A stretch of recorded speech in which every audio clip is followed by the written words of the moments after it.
Derek Holloway stood outside the boardroom. He could hear the silence of the city and the weight of 1,000 yeses he'd forced over 20 years. 90 seconds. That's all they gave him to save a $400 million legacy. But Derek wasn't looking at the clock. He was looking at his soul. It started when he was 9, the night the front door closed and his father became a ghost. Derek spent years staring at that empty chair, convincing himself he didn't care. His mother didn't have time to be a ghost. She had to be a machine. She worked until her eyes were red and her spirit was gray. She was selling her life to buy his. He learned the math of survival in the schoolyard. He sold trading cards, lunch snacks, whatever it took to bring home a few extra dollars. He learned that a smile was a currency. He remembered the first time he failed. A rainy Tuesday. No one bought a cup. He realized then that a no wasn't just a rejection. It was a threat to his survival. It was a failure of the mask. By 16, he had his first mask, a charm that wasn't his, a confidence that was a shield. He learned that if you perform, they stop looking for the real you, and he didn't want to be found. His first job was a revelation. He could sell anything. He realized that people don't buy the product, they buy the person selling it. And he was the perfect person. By 30, the boy was gone. In his place was the surgeon.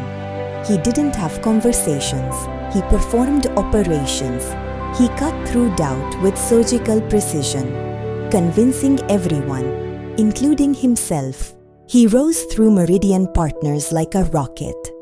Sales records shattered. Executives cheered. He was the golden boy of the glass towers.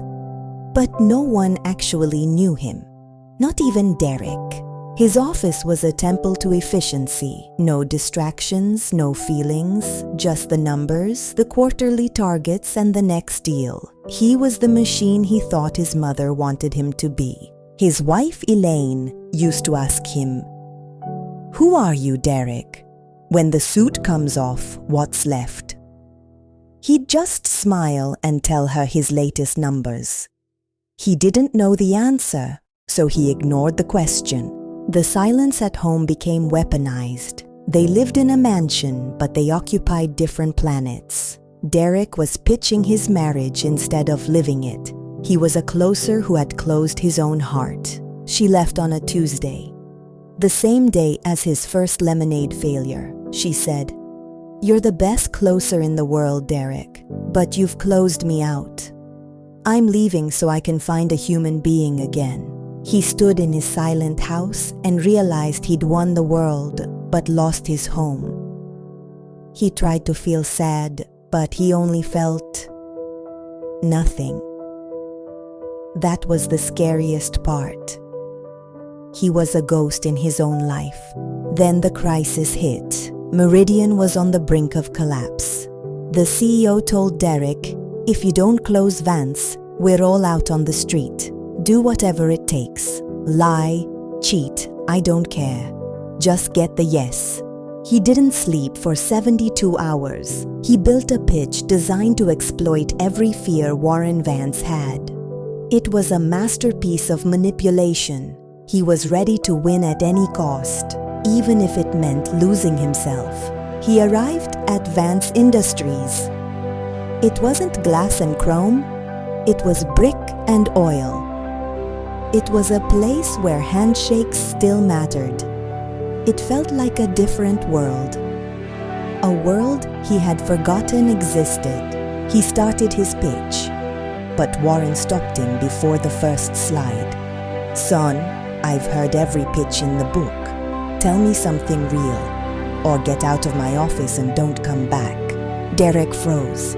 He didn't have anything real. He only had the script, and the script was useless in the face of the truth. He realized he didn't know how to speak without a lie. "My father started this with a single truck," Warren said.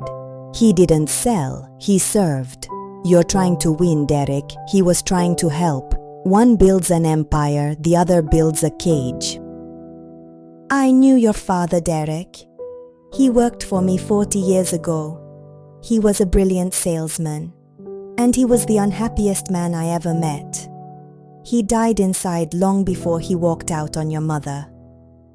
Derek felt the room spin. Warren's words were a hammer. I see him in you. The same performance, the same hollow eyes. I'm not doing business with a ghost. I'm doing business with partners. He flew home in a daze.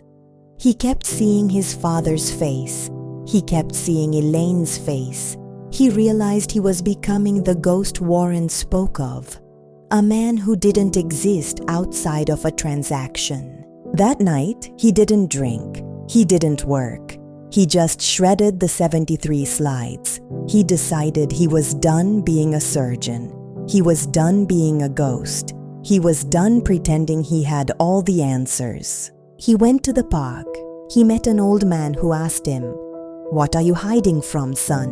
Derek didn't have a script for the first time in 30 years. He just said, "Myself," and he meant it. The old man laughed. "That's the only fight you'll never win by fighting," he said. "The only way to win is to stop. Just be. Let the sun hit your face. Let the birds be enough." Derek sat there for 4 hours. He didn't check his phone. He didn't think about Meridian. He just felt the sun on his face. He felt real. He felt like a man, not a closer. And it was enough. He walked back into Vance Industries. No suit this time, just a sweater. He told Warren, "I have nothing for you. No slides, no pitch, just me. And I'm tired of the ghost." They talked for 3 hours, not about the contract, about fathers, about failures, about the weight of expectations. Derek didn't close him. He connected with him, soul to soul, human to human. He went back to Meridian. The board was furious. "Where's the contract?" they screamed. Derek just said, "I don't know, but I'm okay. And that's more important than any deal." They thought he'd lost his mind. He went to the coast. He watched the tide. He realized that even if he lost everything, he'd finally found himself. And that was the better deal, the best deal of his life. He was free. Warren called. "I'm staying," he said, "because I finally trust someone at Meridian. I'm staying for the man, not the closer. Welcome home, Derek. Let's build something real together." Derek changed the company. He fired the surgeons. He hired the partners. He taught them that a deal is a relationship, not a conquest. They started helping people instead of closing them. Convincing became connecting. He spent his afternoons with the new kids. He told them, "Don't learn the scripts, learn the people. The script will find itself if you are brave enough to be real. You are enough." He wrote a letter to Elaine, not a pitch to win her back. Just an apology, and a promise that he was finally, truly himself. For better or worse, he stopped trying to close the distance. He just stood in it. The parable of Derek Holloway isn't about sales. It's about the lie we all tell ourselves, that we have to be more than human to be successful. The truth, you are enough, just as you are. Stop selling, start being, start living.